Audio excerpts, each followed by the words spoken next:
পেশা হিসেবে ক্রিকেট বা ফুটবল খেলা কি জায়েজ? কোনো অবস্থায় জায়েজ নয়।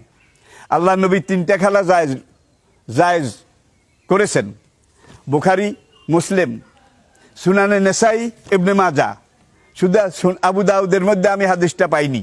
সিয়াসিত্তার এই 5টা কিতাবে আল্লাহ নবী খেলাধুলা যেই জায়েজ করেছেন সেটা হলো প্রথমত তীরন্দাজি, তীর মারা।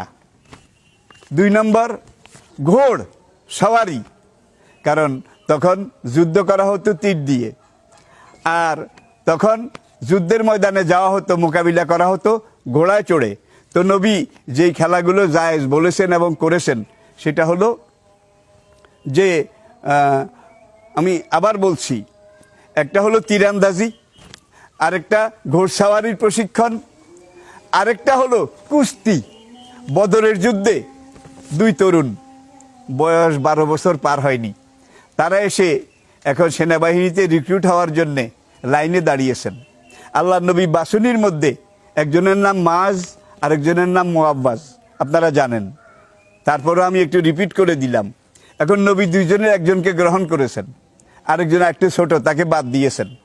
এখন ছোটজন বলে, ইয়া রাসূলুল্লাহ, আমাকে বাদ দিলেন আর ওকে নিলেন, কয় সে তোমার চেয়ে একটু লম্বা।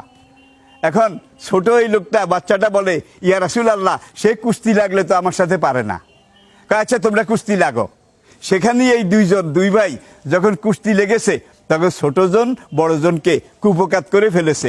রাসূল হেসে বললেন, হ্যাঁ, ইউ আর ফিটেড। হ্যাঁ, তুমি যখন কুস্তিতে ওকে হারিয়ে দিয়েছ, তোমাকেও ফিট ধরা যায়। সুতরাং এই ধরনের কুস্তি এটাও রাসূল জায়েজ বলেছেন। আবার কোনো কোনো রাওয়ায়াতে এসেছে যে এমন কোনো সীমা লঙ্ঘন করা যাবে না খেলাধুলায়। ক্রিকেটে হাত ভাঙ্গার সম্ভাবনা আছে, পা ভাঙ্গার সম্ভাবনা আছে, মাথা এবং নাক এটা ভাঙ্গার সম্ভাবনা আছে, ফুটবলেও আছে।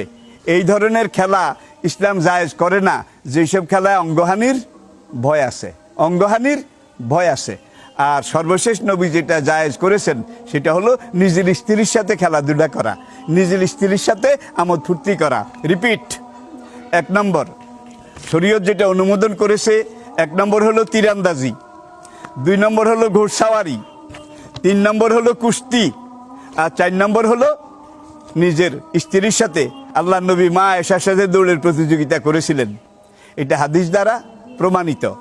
সুতরাং আপনি এরপরে এসে এগুলোর উপরে ভিত্তি করে ওলামায়ে কেরাম, মুহাদ্দিসিনে কেরাম এমন সব খেলা এটাকে হারাম বলেছে যেই খেলার মধ্যে টোকা মারা আছে, টোকা, ক্যারাম বোর্ড। আবার এমন খেলা যেইটাকে আল্লাহ রাসূল অপছন্দ করেছেন, যেই খেলার মধ্যে দাবার মতো গুটি মারা আছে। তাইলে গুটি মারা, টোকা মারা, এমন খেলা যেই খেলা শুরু করলে নামাজের আজান হয়ে গেছে, জামাতের সময় হয়ে গেছে, কিন্তু খেলার দিকে মনোযোগ বেশি, এই ধরনের নেশা জাতীয় খেলা, এটাকেও ইসলাম হারাম করেছে। আল্লাহ আমাদেরকে বুঝার তৌফিক এবং যোগ্যতা দান করুন।